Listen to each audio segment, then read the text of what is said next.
Is it really the world is splitting into nuclear powers, and anyone with nukes can do what the fuck they want because they can basically wipe out planet Earth if they get angry? How much of this, and before we go into the details and just catch up on a few things you said there, how much of this is linked to nuclear weapons?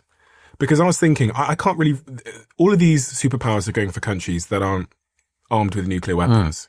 And it somewhat feels to me that the reason why the US wouldn't get involved if China took Taiwan is because they have nukes.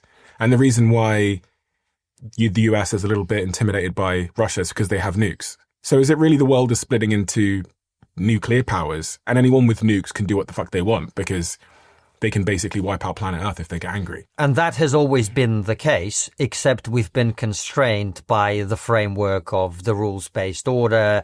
But that got taken apart. And this is where I think the West and the United States including needs to take responsibility, because the war in Afghanistan and Iraq even more so completely undermined our moral credibility.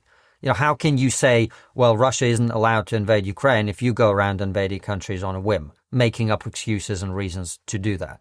So we have eroded our moral authority, and we've also eroded our military strength and the potential that we have to inflict damage on people who misbehave, so to speak. So both of those things have come together. And by the way, just on the nuclear point, I think it's important to say, you're 100% right. And this is one of the things I've always said about not supporting Ukraine properly, which we haven't done. We have not supported them enough to be able to actually fully repel the aggression from Russia, is it would inevitably lead to lots of other small countries pursuing nuclear weapons, because it is the only guarantee of security in this world. That is a huge danger for the world in terms of nuclear proliferation, because if the precedent is, like you say, the people with nuclear weapons can do what they want and they can never be attacked, and the people with no nuclear weapons are vulnerable and weak, what would be the most rational thing for you to do if you're a smaller country? That's the big danger.